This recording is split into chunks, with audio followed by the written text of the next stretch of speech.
This episode is brought to you by Small Space Pilates, an online community of live classes and videos consisting of Pilates, strength, and stretch classes that help you become longer, leaner, and stronger. Small Space Pilates is an online community where you don't have to be perfect. You can wear your comfy clothes and turn your space into your own personal fitness studio. To learn more, go to smallspacepilates.com, and remember, it's not just a class, it's a community. Welcome to the Sisters in Service podcast. My name is Kat Corchado, also known as the voice connecting women veterans nationwide. This podcast is for anyone connected with the military, from veterans, male and female, military spouses, military brats, even parents who may have children who are in the military. As an Air Force veteran, I understand the trials and triumphs that women veterans go through in service and out of service.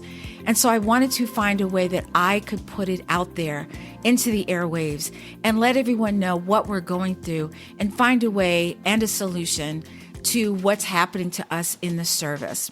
I also like to highlight these women who are business owners, they're entrepreneurs, they're bosses in their business. And so I hope that you will follow me, you will share, and you will subscribe to this podcast, which comes out every week on Tuesdays. And as always, please stay safe, take care of each other until next time. And it's never too late to start your impossible. Welcome, everyone, to the last Sisters in Service podcast for 2022. That's kind of sad. If y'all don't know by now, I'm super nostalgic. So, 2022 is about to go down the drain. And I'm like, no, wait, I'm not done. So, I'm so glad you're here. You guys know me. I'm Kat Corchado. And my guest today is Richard Connor. And he is the podcast host for Inspire to Run, which was formerly called Inspire Virtual Runs. And it's a running community to inspire you to run and take control of your health and fitness. Inspire to Run podcast brings running tips, personal stories, and fitness information where you will hear interviews with fitness and wellness experts, personal trainers, and everyday runners. Hi, Richard. Welcome. Hey, Kat. It's so great to be here. Thanks for having me. I'm so glad that you're here. So, Richard, let's talk a little bit in the beginning. How do you feel about, the end of the year? Do you get nostalgic or you're just like, thank goodness that year's gone. Let's move on to the next one. It probably depends on the year, but it's really an opportunity to kind of restart and take a break and really kind of plan out what I want to accomplish for the next year, but also reflect on everything that happened this year, which I've been doing quite a bit of. And I'm sure like a lot of folks, it's been a little bit of a roller coaster, right? Some ups and some downs. But at this point, I'm feeling pretty good about 2022 and I'm kind of energized about 2023. So, yeah. Yeah, me too. 2022 is a huge year for me. But when you mention reflection, it's not just reflecting on the good stuff. It's reflecting on the things that didn't go so well and reevaluating it. See if it's something that you need to change to make it better, or maybe it just didn't work. And if it didn't work, that's okay. It's not called failing. It's called failing forward, because now you know what you don't need in your life or don't want in your life.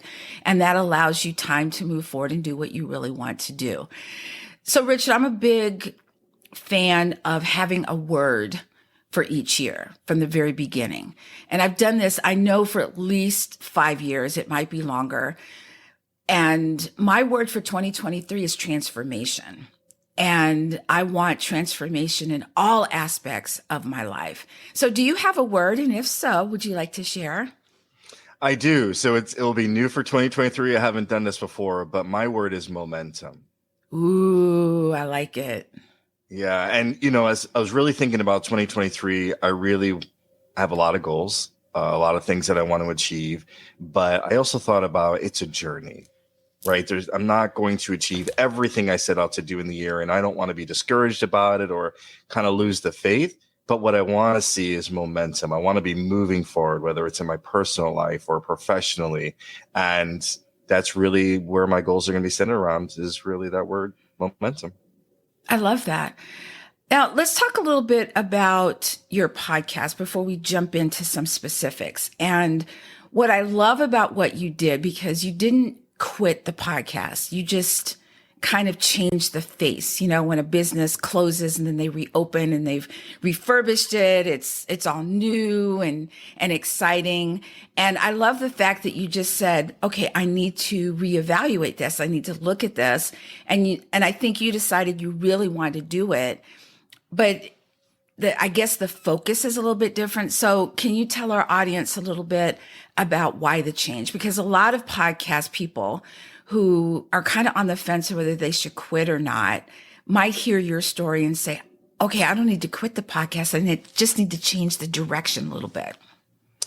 Yeah, for sure. So I won't give you the whole backstory on why I started the podcast at the moment. I just kind of, to answer your question, I'll tell you about when I started the podcast. It was really an opportunity for me to not only share my running journey and stories, but the stories of others.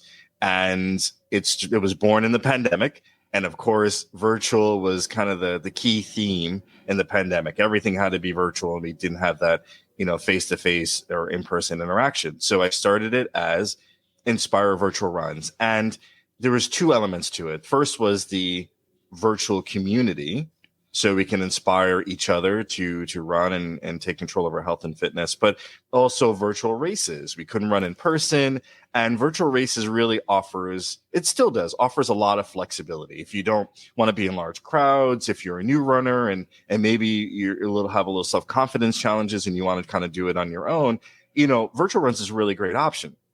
So that's how I started the podcast. But a year or so into it, after doing a number of interviews and having a lot of conversations and thinking about how I wanted to best serve my community, virtual wasn't serving me the best. It was more so the focus on the Inspire and the running. So this year I said, you know what? I'm going to rebrand and relaunch and drop the virtual, and it's now Inspire to Run. But virtual is still a part of what we do. We still have our virtual community. We still have the Facebook community. We still talk about virtual races as a good option, but it's a little bit more inclusive than maybe how it was when we first launched. So that's really the reason as to why I decided to rebrand and relaunch as Inspire to Run. Yeah, and I love that, because there's nothing wrong with that. It's okay to change it a little bit if it's not serving you the way it is right now. And so thus I am seriously thinking about, in 2023, starting a second podcast about wellness. I'm not there yet, y'all. I'm just saying it's a thought. It's a thought process.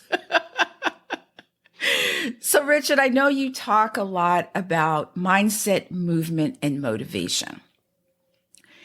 And it's about that time of the year when people are going to say, oh, I have to do and I hate this phrase, y'all, what is it? New Year's resolutions. I hate it because it's like they're just words. They're empty words. And so, Richard, I know that you're a runner. Can you tell people, what was your mindset before you started running? How did you get that? Where were you and had to make you start doing this? Yeah. So I'll take you back. So this is a little bit of the backstory, and I'll tell it in 3 chapters. So chapter 1, I'll call Getting Started. And this goes all the way back to high school. And, wasn't very good at pretty much anything physical. None of the sports I was really good at, but I seemed to get into running, and I seemed to like it and was sort of good at it. And the reason why I wanted to get into it was not only for the physical aspect, but just to kind of be part of something, right? Kind of be part of something bigger. But I will say that I did not put in my whole self into becoming a great runner when I was in high school. So I did a little bit of cross country, I did a little bit of track, but I wasn't winning any championships. But I was there supporting the team and trying to help the team win in those cases. But then, after high school into college, I really wasn't doing a lot of running or any fitness at all. I call chapter 2 is too busy to run. I was working full time, had a part-time job, going to college part-time. I had my first daughter in my mid-20s, and I really just didn't have time for fitness. Or, I think a lot of people say that, right? You just kind of start your life and you're too busy to do it. Fast forward to just a few years ago, chapter 3, a good friend of mine calls my midlife crisis. I just, I just started running again. I started running at my old high school, which is kind of nostalgic, but not really training in the way that I wanted to until I started running obstacle course races. And the reason why I started to run obstacle course races was a way for me to overcome my fears. Again, I wasn't very athletic. A lot of things scare me. Anything that's overhead, heights, you name it, I'm afraid of it. And I just wanted to be able to train and do things that I never thought I was able to do before. So while, back in chapter 1, it was more about being part of a team and just kind of finding something I could do.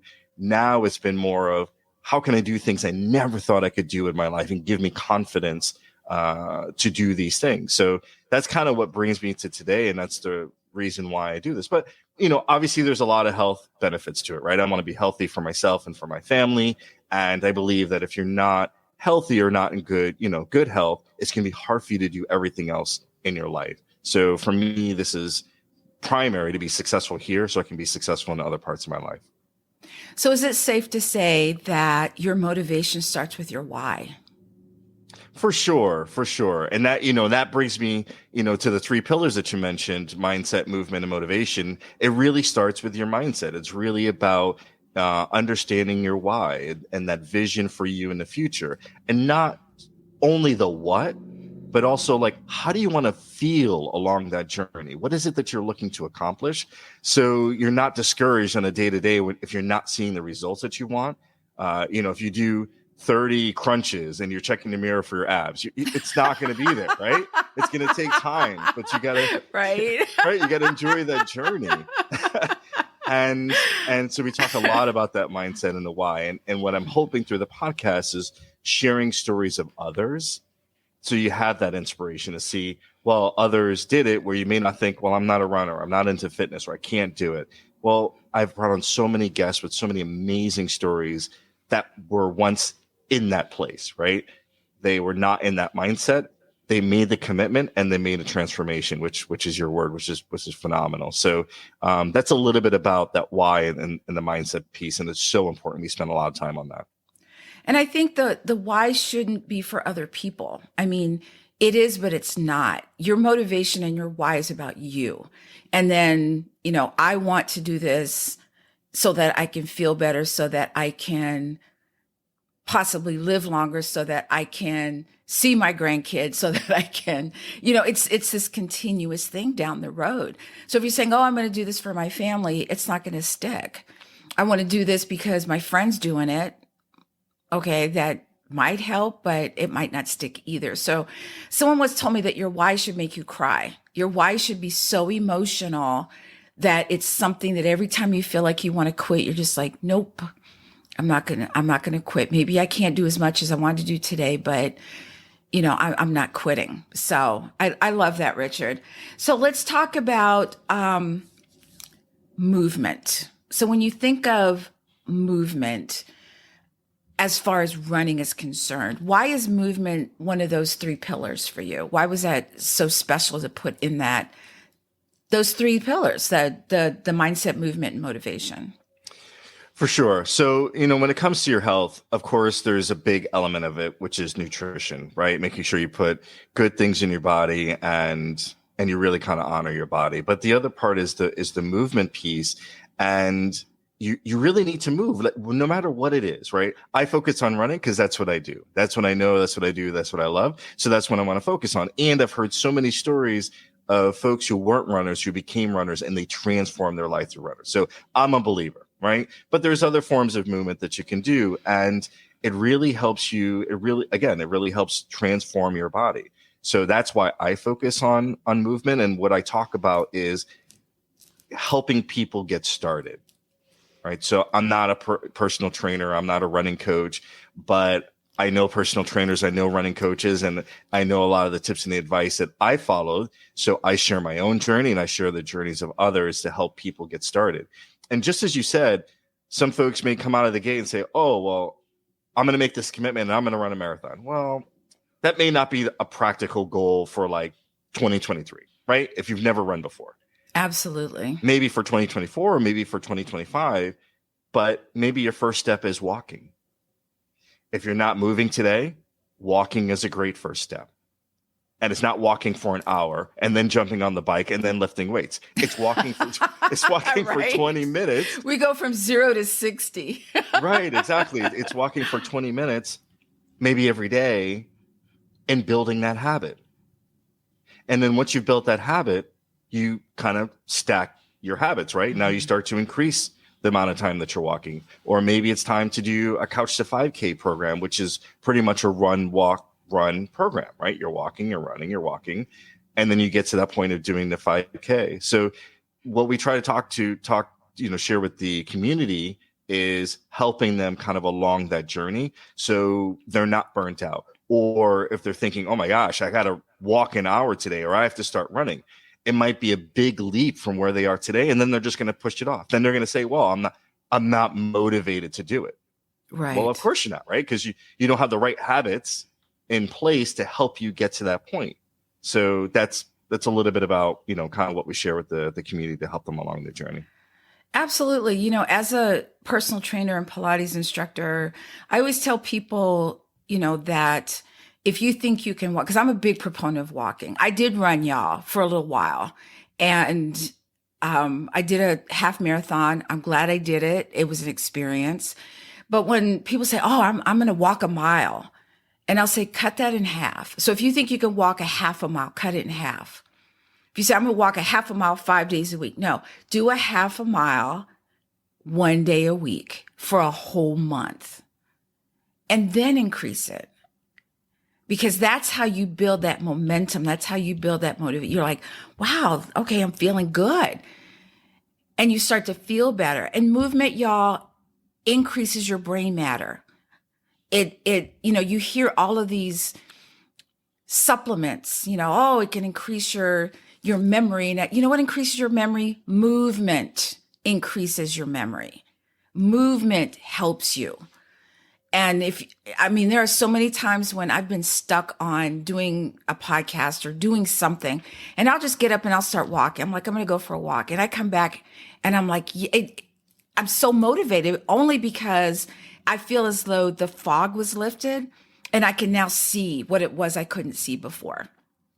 And so, I encourage all of you to, prove me wrong, get out there and start moving and prove me wrong.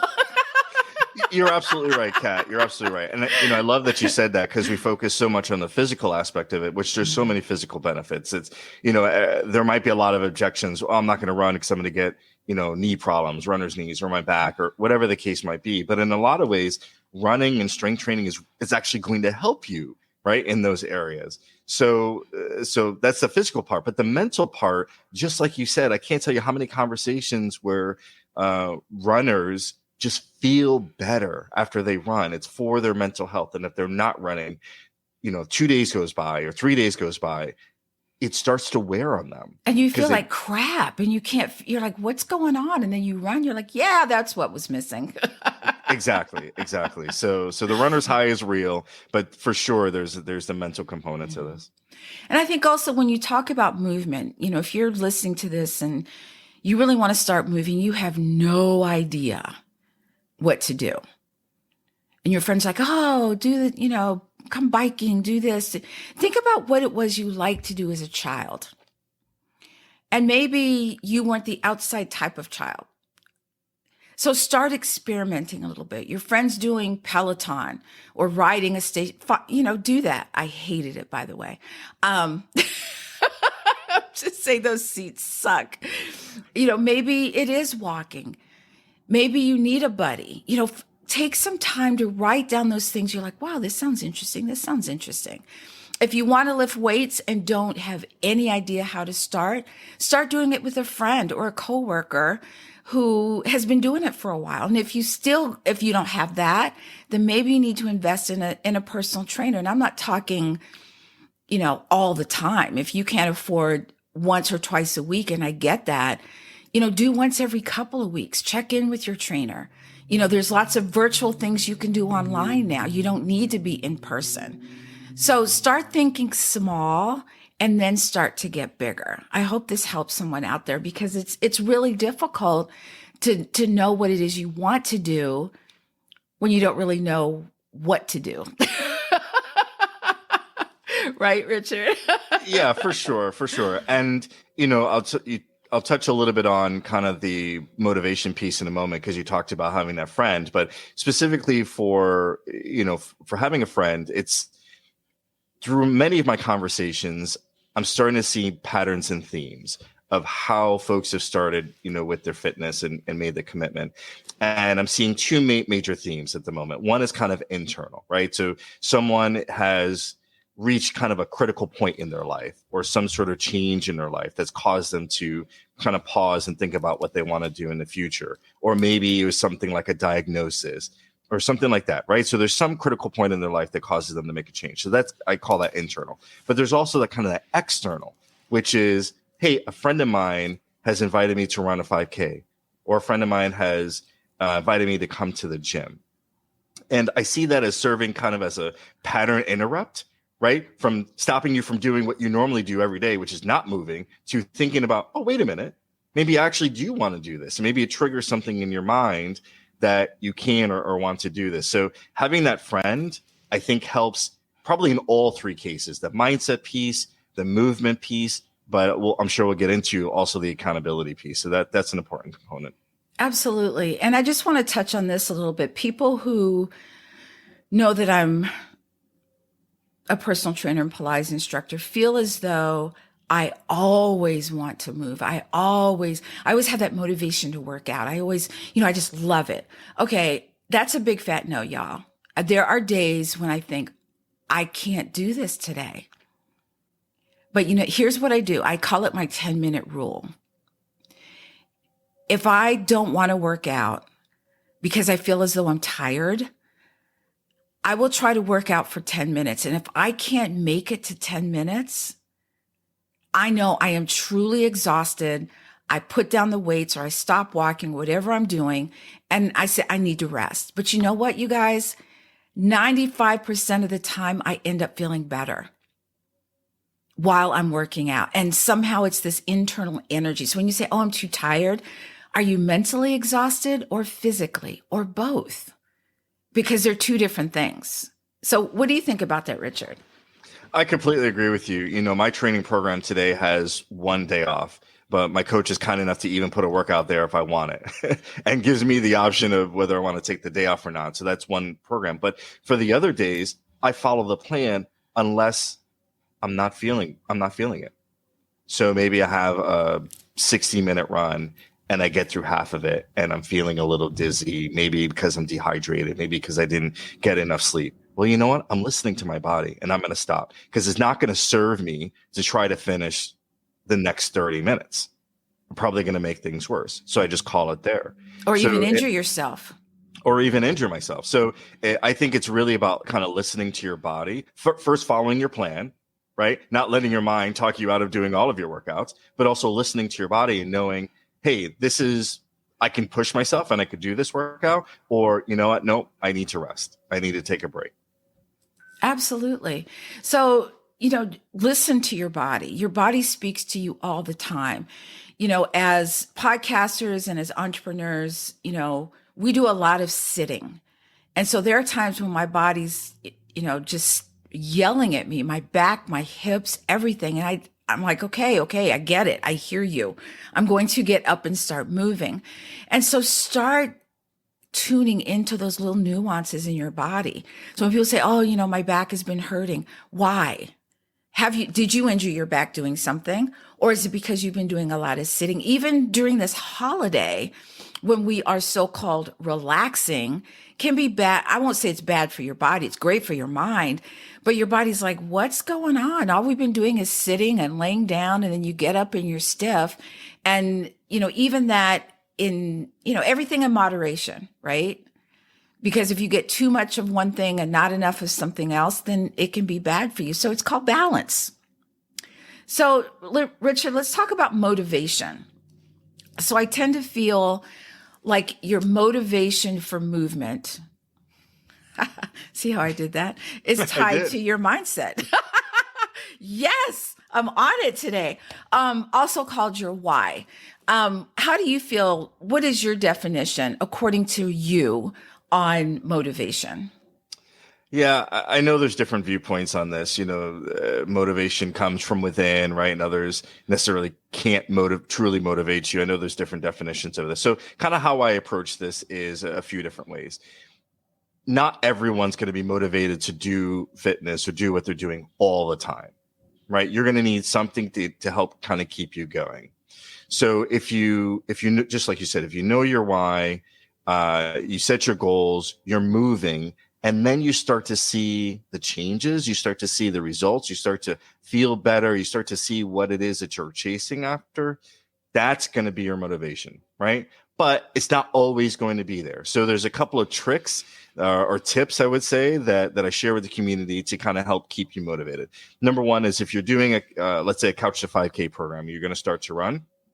I would recommend that you sign up for a race. So if you have a 12-week program, sign up for a race that's 12 weeks from now. And more than likely, that's going to keep you motivated to keep going because you're going to say, well, I signed up for this race. I want to perform well. I want to be able to do it. So I'm going to stick to my plan. So there's little tips like that, like signing up for a race. Number two, and we talked a little bit about it, is having that support system. And that can come in different forms, whether it's an accountability partner, someone who runs with you or simply calls you to make sure that you're kind of following your plan, whether it's an accountability group, what Kat and I are in an accountability group, non-fitness related, or just like a running group, right? There's online and in-person running groups that you can join that kind of helps keep you motivated. So I know, again, motivation comes from within, but there's tips where you can, kind of help yourself along this journey, stay motivated and stay moving. Absolutely. The other thing when you were talking about tip number one is signing up for a race 12 weeks from where you're starting. I'm going to add to that, Richard. Put it on social media, y'all, that what you're doing. That's accountability right there. Because when you tell people, then you got to show up. For sure. For sure. And I also want to touch a little bit on the other extremes. So you go from no movement to movement. And then there are those people that take it to a whole nother extreme. And what I'm talking about is these people that are working out 7 days a week. They're eating right. Don't get me wrong. I feel like that's wonderful, but they're not giving in. I don't want to say giving in. That's the wrong phrase. They're not giving their body that chance to A, rest, or B, enjoy life. Okay.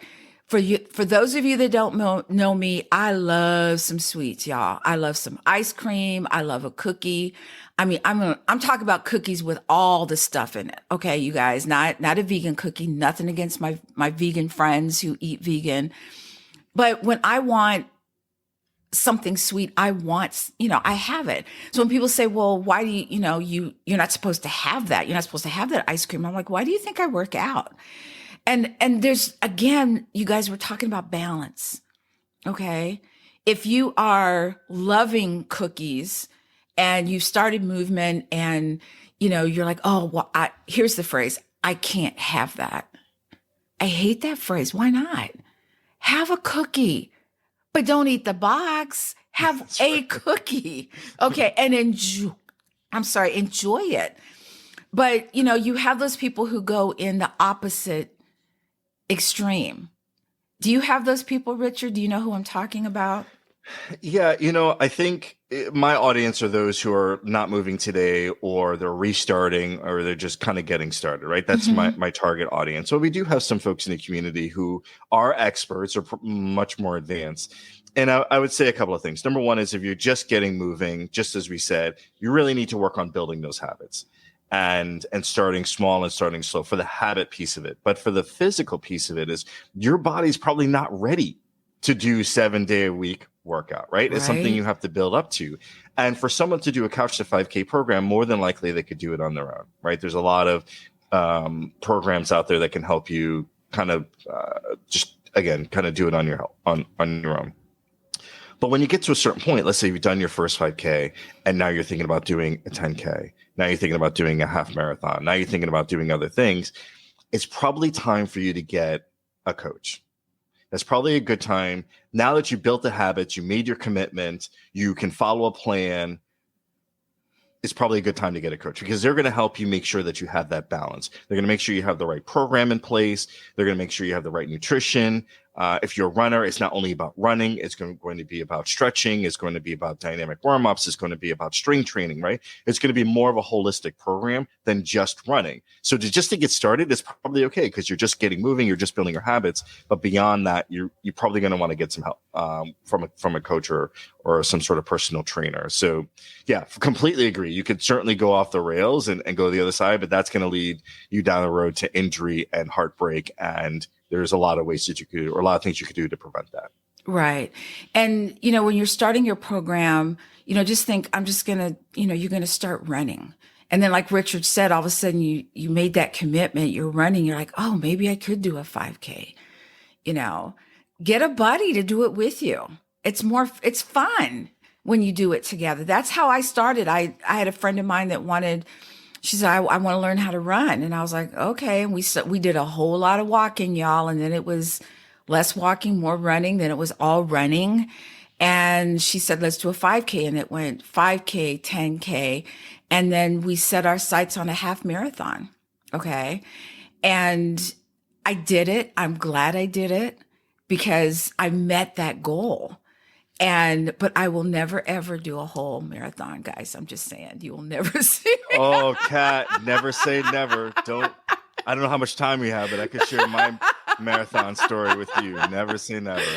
But it was, people kept asking me, well, what time are you shooting for? And I'm like, the time that I get across the right finish line. That's my time. My goal was just to finish, and I did.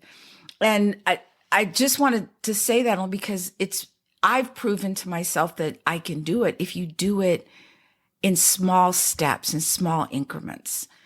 Don't go from 0 to 60. Just go from 0 to, let me start walking, to let me add a little bit of running. Let me do a little run walk. Let me start running. Okay, now I want to do a 5K, 10K. Now I need a coach. Now I'm doing a half marathon. Now the nutrition comes in, the sleep and all this other stuff. So I love that, Richard. I just wanted to say thank you so much for talking about this, because I think a lot of people forget those 3 pillars of mindset, movement, and motivation. And so tell us where we can find your podcast. Yeah, for sure. Thank you so much, Kat. This has been an amazing conversation. And you can find the podcast wherever you listen to your podcasts. It's Inspired to Run Podcast. And you can also find us online at inspiredtorun.co. And there's resources there to help you kickstart your fitness in five steps. And we have the running community to kind of help you along your journey. So just really excited to not only be able to share the stories of others, but also even share my own story to help, inspire people to run. And where's your community, Richard? Is it on Facebook? And can anybody, connect with you on Facebook or be a part of the community? Sometimes Absolutely. They're not even running, but they're just, sometimes I'll join a group and I'm just kind of looking and going, oh, wow, that's cool. Let me try that, So is it open to anyone? They don't have to be a runner yet, but maybe it's motivation for them to run, to help, or to start. Absolutely. Absolutely. So the Facebook group is open to anyone. So feel free to come to the website. You'll have all the links for all the social media, but Facebook site, Instagram site, but also the Facebook group, where we post inspirational tips. We share our own updates and goals in terms of running and fitness, and we help inspire each other, to keep moving. Well, thank you again, Richard. It was so awesome having you on the podcast. And this is just part of the wellness, part of the Sisters in Service. Like I said, I'm thinking about doing another podcast. I don't know yet. I'm just putting it out there. And so for everyone listening, please stay safe. Take care of each other. Until next time. And please remember that it's never too late to start your impossible.